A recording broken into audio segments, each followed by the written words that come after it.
혹시 특이점이라는 말 들어보셨나요? 지금으로부터 20년 전 한 천재가 내놓았던 예언이었죠.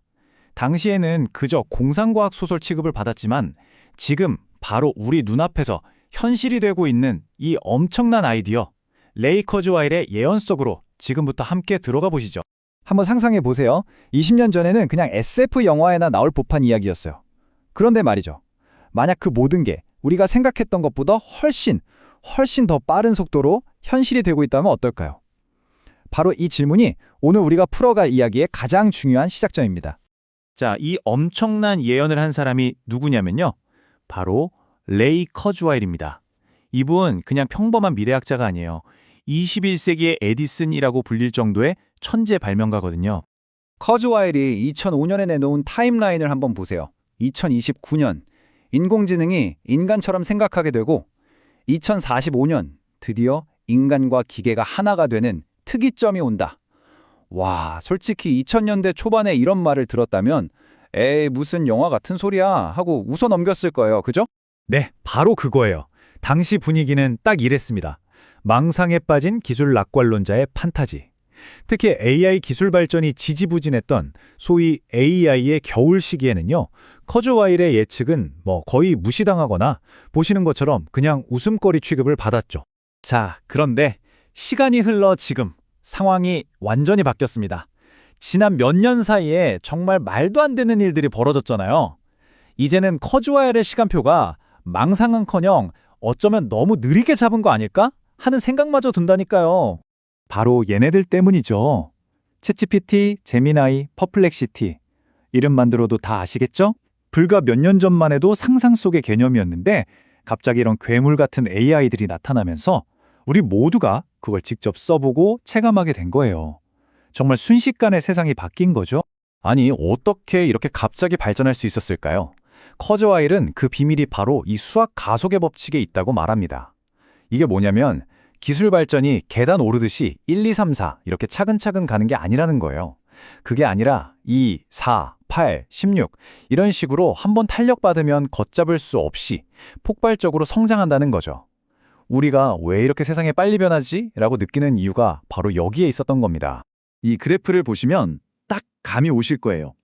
왼쪽이 우리 대부분이 생각하는 방식, 바로 직선적인 사고 방식입니다. 꾸준히 조금씩 나아지겠지 하고요. 하지만 기술 발전의 현실은 오른쪽입니다. 처음에는 정말 미미해서 변화를 느끼지도 못해요. 그러다가 어느 임계점을 넘는 순간 그냥 수직으로 폭발해버리는 거죠. 우리가 지금 바로 그 폭발의 초입에 서 있는 거고요. 자, 그럼 이런 엄청난 기술 앞에서 우리 인간은 어떤 반응을 보였을까요? 기술 얘기에서 잠시 벗어나서 우리 마음속으로 한번 들어가 보죠. 자신보다 똑똑한 기계를 딱 마주했을 때 우리는 어떤 생각을 했을까요? 기억하시나요? 2016년 구글의 알파고가 당시 세계 최강이었던 이세돌 구단을 이겼던 그 순간 저도 생중계로 봤는데 정말 충격 그 자체였어요. 전 세계가 똑같은 충격을 받았고 이때부터 뭔가 우리 인간의 심리에 거대한 변화가 시작됐습니다. 이게 정말 흥미로운 지점인데요. 연구자들이 보니까 인간들이 알파고랑 계산으로 경쟁하려고 하질 않더라는 거예요. 대신에 뭐랬냐면 그래, 계산이나 합리성 같은 건 너희 기계가 가져가. 하지만 우리에겐 도덕성, 감정, 스스로 선택하는 주체성 같은 게 있어. 이건 기계가 절대 못 따라오지.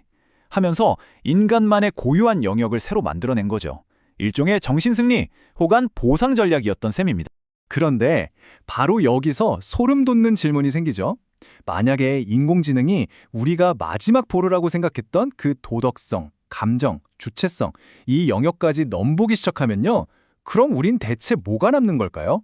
자, 바로 이 절망적인 질문에 대해 커즈와일은 아주 파격적인 해답을 내놓습니다.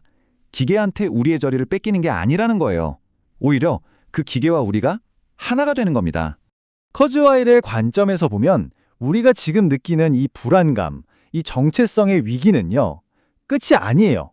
그저 인류가 다음 단계로 진화하기 전에 겪는 일시적인 성장통 같은 거죠.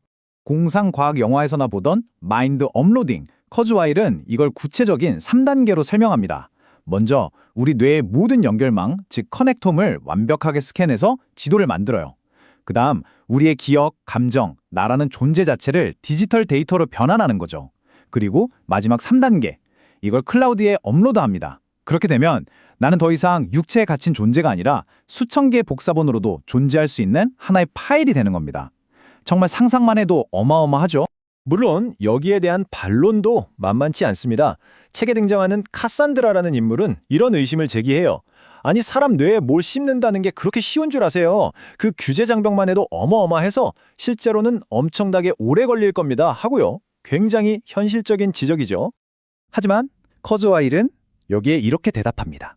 꼭 뇌에 칩을 심어야만 융합인가요? 아니라는 거죠. 생각해보세요. 우리는 이미 스마트폰을 통해서 뇌의 기능을 외부로 확장하고 있잖아요. 앞으로는요, 지금처럼 손으로 타이핑하는 것보다 수천 배는 더 빠른 가상현실 같은 몰입형 인터페이스를 통해서 기술과 자연스럽게 하나가 될 거라는 겁니다. 굳이 뇌를 열 필요도 없다는 거죠. 자, 여기까지가 기술적인 무엇과 어떻게에 대한 이야기였다면 이제부터는 정말 중요한 철학적인 질문으로 넘어가 보겠습니다. 누가 될 것인가? 그리고 왜 그렇게 되어야 하는가? 우리 앞에 놓인 궁극적인 선택에 대한 이야기입니다. 커즈와일이 보는 그림에서 우리 호모사피엔스는요, 진화의 끝이 아닙니다. 오히려 하나의 과정, 하나의 다리일 뿐이라는 거예요. 어떤 다리냐고요? 바로 기술과 완전히 통합된 새로운 인류, 호모테크놀로지쿠스로 건너가는 다리 말이죠. 그래서 커즈와일은 우리 모두에게 이렇게 묻습니다. 이 거대한 변화의 물결 앞에서 당신 준비되셨습니까? 하지만 어쩌면 진짜 질문은 이게 아닐까요? 미래는 정해진 길이 아니라 우리가 어떤 인간으로 남을 것인지 끊임없이 선택해야 하는 과정이니까요. 이 거대한 기술의 소용돌이 속에서 당신은 어떤 가치를 지키고 어떤 인간다움을 잃고 싶지 않으신가요? 결국 당신은 어떤 인간이 되기를 선택하시겠습니까?